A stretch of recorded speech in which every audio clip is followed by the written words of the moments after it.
आपलं सगळ्यांचं मी अच्छा ठीक आहे तुमचं होऊ दे. झालं की सांगा. आपलं सगळ्यांचं मी शिवसेना भवन येथे स्वागत करत आहे. मोठ्या संख्येत आपण आलेला आहात. कदाचित आपल्याला वाटत असेल राजकीय विषय आहे. अर्थात ह्या आठवड्यात अनेक घडामोडी झाल्यात ज्या चर्चा करण्यासारख्या आहेत. कदाचित जो मी विषय घेत आहे तो तुमच्या हेडलाईन्सवर आला असेल नसेल मला माहिती नाही.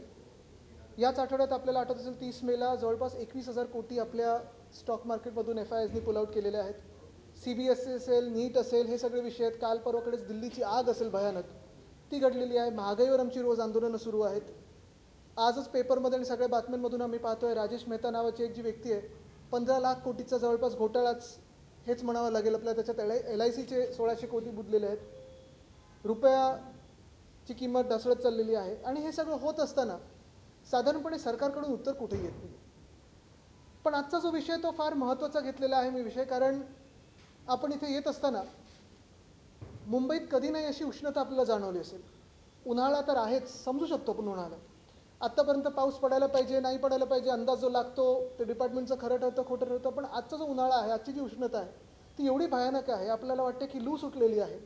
आणि आपण उत्तरेतल्या कुठच्या राज्यात आहोत जिथे उष्णतेच्या वेळी जसं एक आपल्याला वातावरण वाटतं तसं वाटत आहे. पण हे सगळं अचानक घडलेलं नाही आहे. हे अनेक दिवस अनेक वर्ष आम्ही याच्यावर बोलत आलेलो आहोत, विषय मांडत आलेलो आहोत, लढत आलेलो आहोत, झगडत आलेलो आहोत.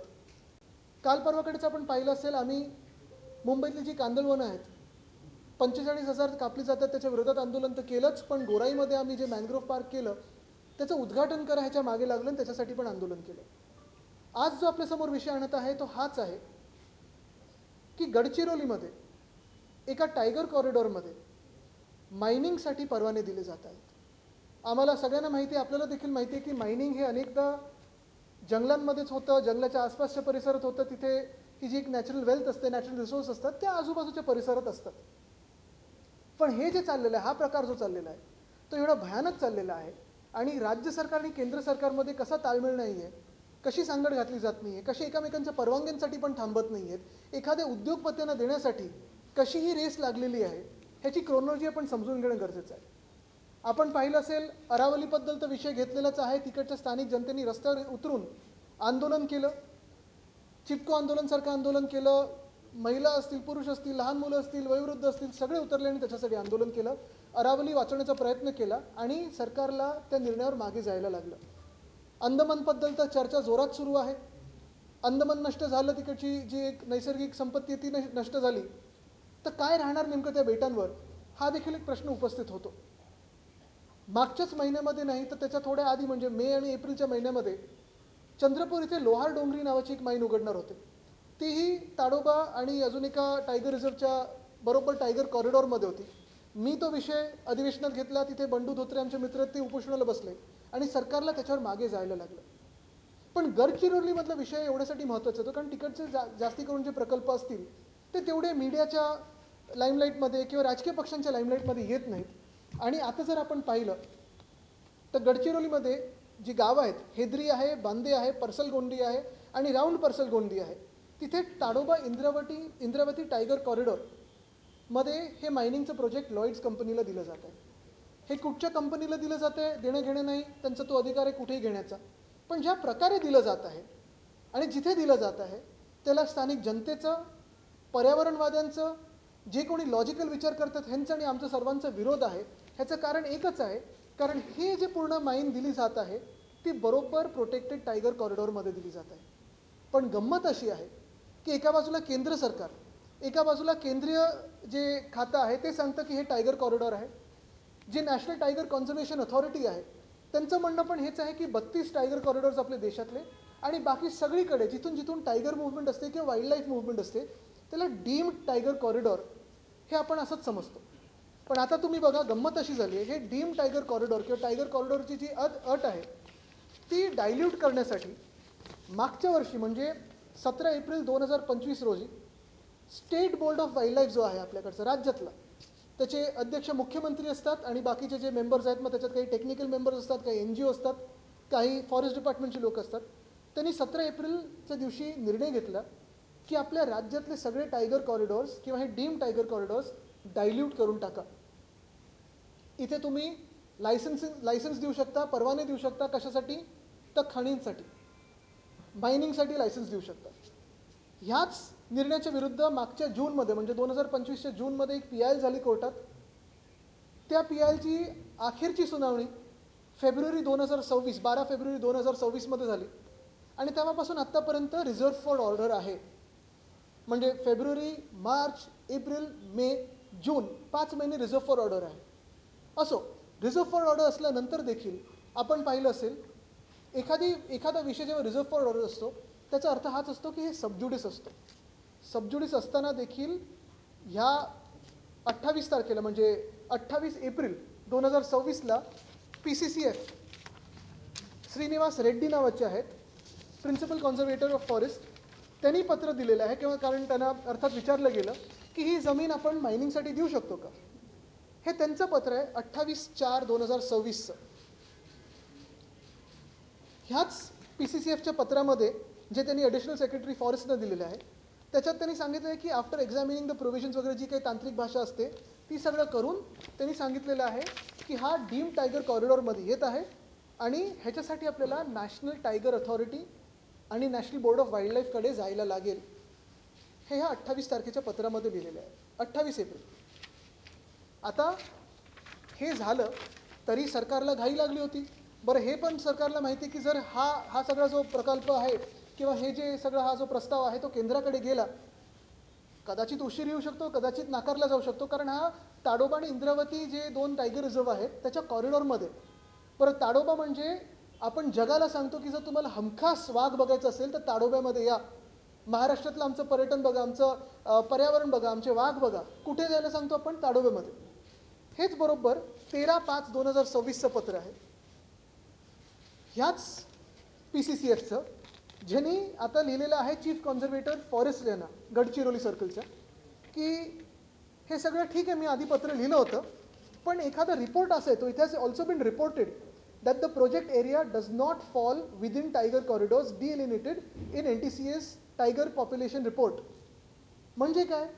तर म्हणजे जो एप्रिलमधलं पत्र आहे त्यालाच विरोधाभास म्हणजे हे पत्र येतं आणि ह्या पत्रामध्ये सांगितलं जातं की कुठचं तरी ह्यांनी रिपोर्ट पाहिलेला आहे ह्याच PCCFनी की आता ते टायगर कॉरिडॉर नाही आहे.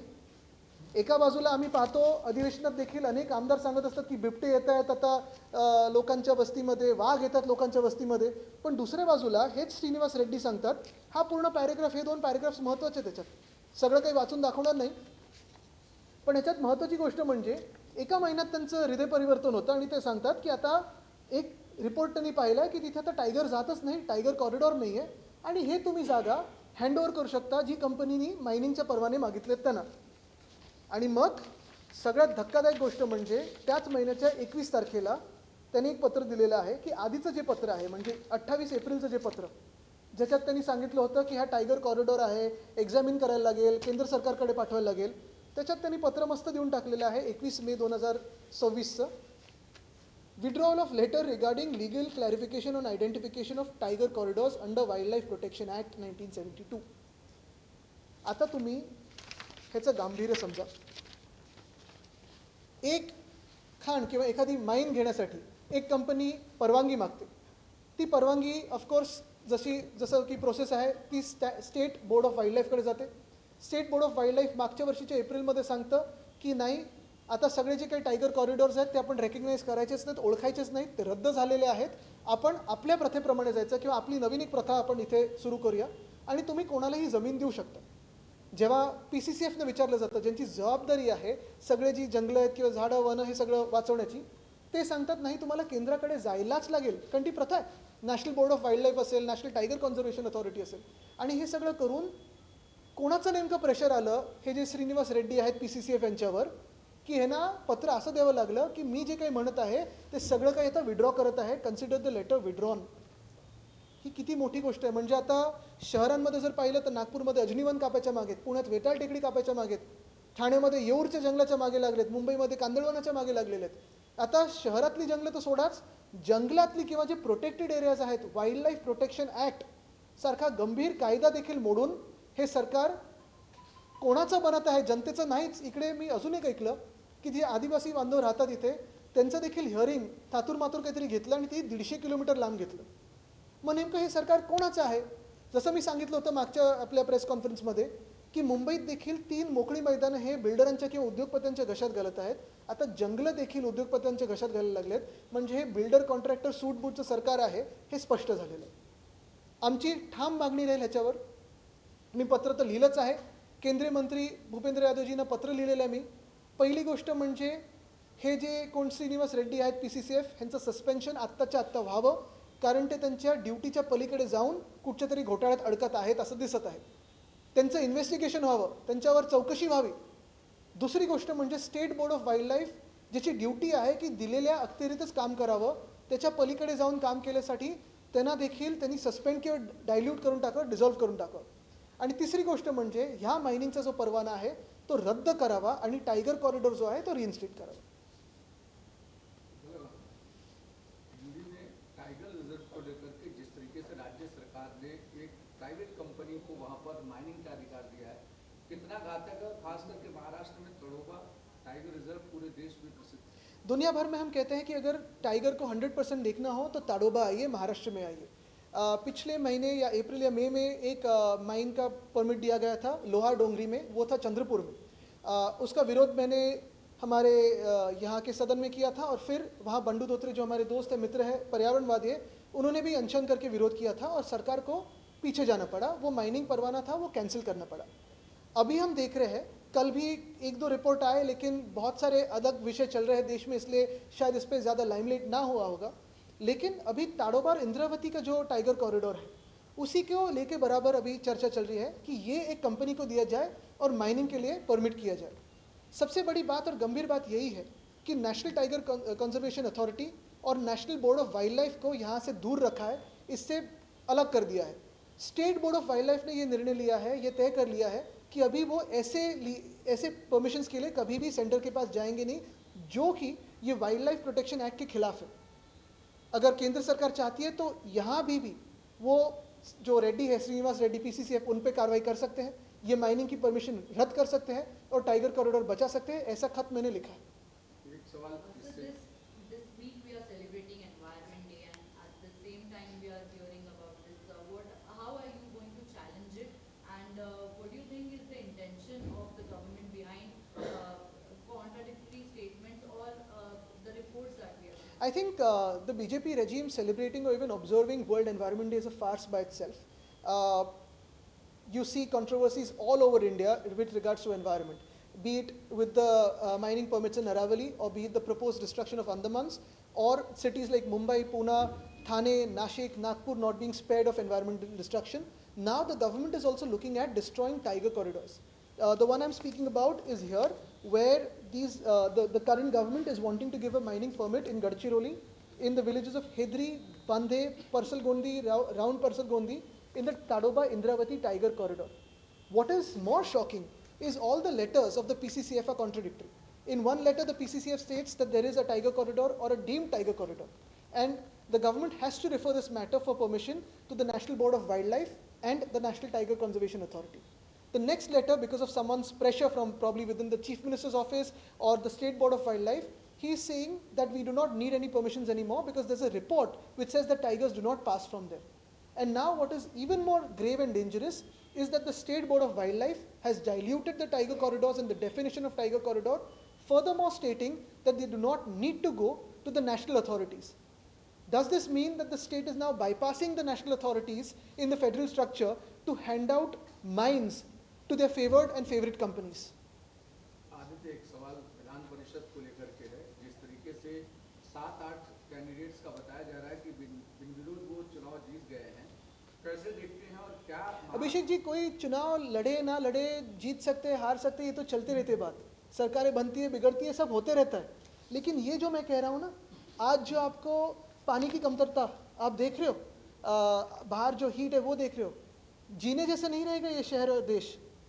तो इसका जवाब कौन देगा? और इसलिए मैं किसी दूसरे विषय में नहीं जाऊंगा, आज सिर्फ इसी पे रहूंगा, क्योंकि ये अपनी सांस, अपने जीवन शैली, अपने रहने के इस पे त्यांची हकालपट्टी झालेली आहे. पण मी पुन्हा एकदा तुम्हाला खऱ्या हे जे बघा, जे पेपर टायगर होते त्यांनी विड्रॉल केलं असेल, मी तुम्हाला खऱ्या वाघांबद्दल सांगत आहे.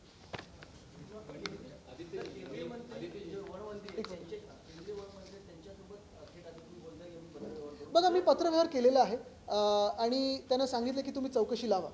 अपेक्षा हीच आहे की ते लावतील, कारण ह्याच्यात त्यांना देखील डावललं गेलेलं आहे, त्यांच्या खात्याला डावललं गेलेलं आहे कुठच्याही फेडरल स्ट्रक्चरमध्ये.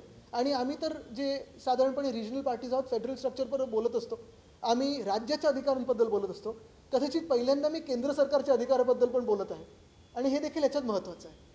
आदित्यजी असं आहे की मॅन्युप्युलेट सिस्टीम त्याच वेळेला करता येते ज्यावेळेला तुमच्याकडे ॲब्सोल्यूट पॉवर आहे. तुम्ही आता हे ज्या गोष्टी मांडताय त्या ॲब्सोल्यूट पॉवरमुळे घडतात असंही तुम्ही म्हणताय की ॲब्सोल्यूट पॉवर मिळवण्यासाठीच ज्या पद्धतीचा घोडेबाजार झालेला आहे, तुम्ही जरी तो विषय टाळत असाल तरी तो या विषयाशी सुद्धा संबंधित आहे.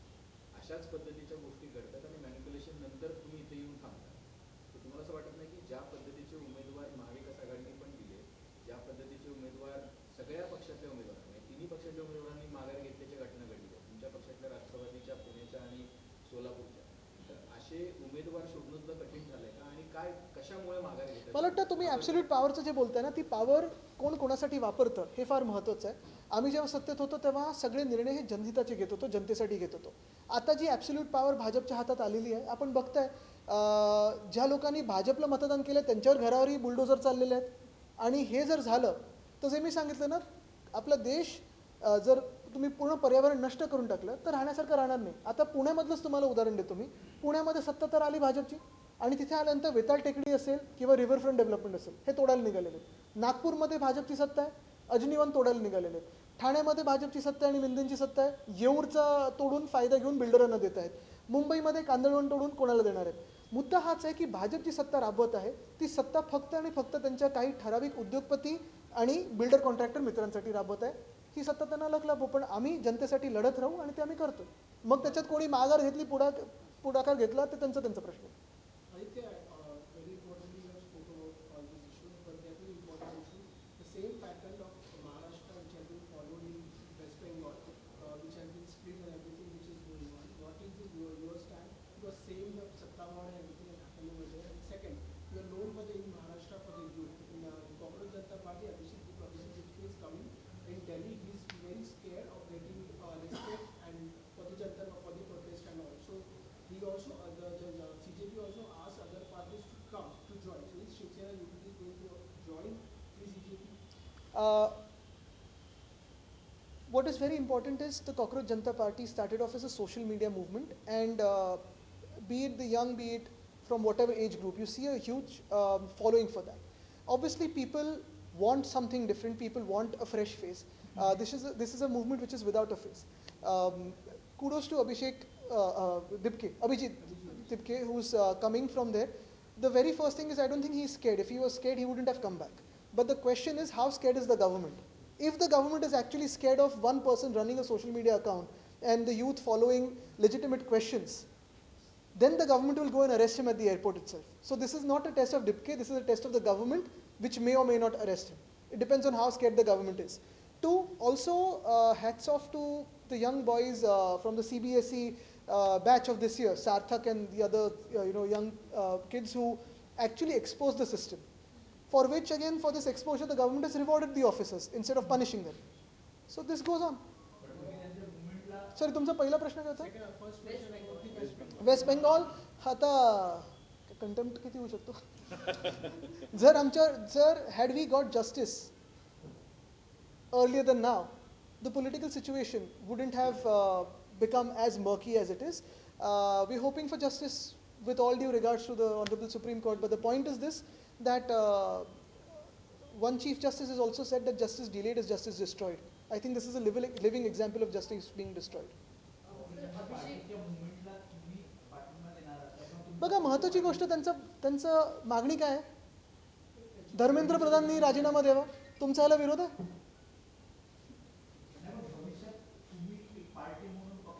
ह्याला कोणी विरोध करू शकतं का? धर्मेंद्र प्रधानांनी राजीनामा द्यावा किंवा आज निर्मला सीतारामन आहेत कुठे? FIRs पुल आउट होत आहेत, रुपये घसरत चाललेला आहे, 15 लाख कोटीचा स्कॅम समोर आलेला आहे, त्याच्यात LICचे 1600 कोटी बुडलेले आहेत. देशाची आर्थिक परिस्थिती आपण बघतो, एका बाजूला महागाई वाढत चाललेली आहे. निर्मला सीतारामन आहेत कुठे? तसंच धर्मेंद्र प्रधान आहेत कुठे? आणि ज्यांना काढलं तुम्ही CBSE मधून, त्यांना तुम्ही थेट काय दिलंय? तर कृषी खातं. मग तुम्ही त्यांना प्रमोशन दिलंय की सस्पेन्शन केलंय? ताकद म्हणजे जर मी इथून सांगत आहे की ते जे बोलत आहेत ते योग्य आहे, मग अजून काय ताकद पाहिजे त्यांना? हम तो मैंने जैसे पहले कहा कि हम सारी पार्टियां, और पार्टी को छोड़ो, कोई भी पॉलिटिकल या नॉन पॉलिटिकल हो, चाहे आप बीजेपी के भी समर्थक हो, अंधभक्त भी हो, तो भैया क्या आप डिनाई कर सकते हो कि धर्मेंद्र प्रधान को निकाला जाए? क्योंकि अंधभक्त के भी तो बच्चे सीबीएसई की एग्जाम दे रहे हैं, अंधभक्तों के भी बच्चे नीट की एग्जाम दे रहे हैं। हमने तो कहा है ना, देखिए हमने तो यही कहा है कि उनकी तो जो मांग है वो सही है, उसमें गलत क्या है? नीट को लेकर सबसे बड़ी टेस्ट यही है कि क्या सरकार उन्हें आने देगी। नीट को लेकर जिस तरीके से पूरे देश भर में हंगामा मचा है, उसके बाद भी केंद्र सरकार कहीं किसी तरीके से एक्शन लेती हुई नजर नहीं आ रही है कि अधिकारियों को, कंसर्न अधिकारियों के ऊपर एक्शन किया जाए। अब जब कॉकरोच पार्टी सामने आ रही है तो उस पर शिवसेना किस तरीके हम सारे लोग तो आंदोलन कर ही रहे, हमने भी आंदोलन किया धर्मेंद्र प्रधान के खिलाफ, कांग्रेस ने भी किया है, हर एक जो अपोजिशन पार्टी के हैं उन्होंने किया है। लेकिन जैसे मैंने आपसे कहा ना कि अगर आप किसी भी पार्टी से हो, चाहे फिर आप अपोजिशन पार्टी से हो, भाजपा से हो, अंधभक्त भी हो, क्या आपके बच्चे, बेटी या बेटे ये सीबीएसई को नहीं अपीयर होते? क्या आपके बच्चे नीट को नहीं अपीयर होते? क्या आप यह नहीं चाहते कि आपके देश की जो शिक्षा व्यवस्था है वो ठीक हो? ये तो सरल प्रश्न है। और मैंने यही कहा ना कि क्या कॉकरोच पार्टी को समर्थन मिलेगा कि नहीं, क्या दीपके डरे हुए कि नहीं, इससे बढ़कर सवाल यही है कि क्या केंद्र सरकार डरी हुई है कि नहीं। अगर केंद्र सरकार को डर नहीं है तो दीपके को अलाउ करेगी जंतर मंतर आने के लिए, अगर डर है तो एयरपोर्ट को ही अरेस्ट कर लेगी। धन्यवाद। काल मुंबईमध्ये पाऊस झाला, तुरळक पाऊस झाला 7 ते 8 मिली, तर देखील अंधेरीतला सबवे भरला होता, नालेचं पैकी वारंवार टक्केवारी पुढे येते, पाऊस आजची सकाळची बातमी पहा।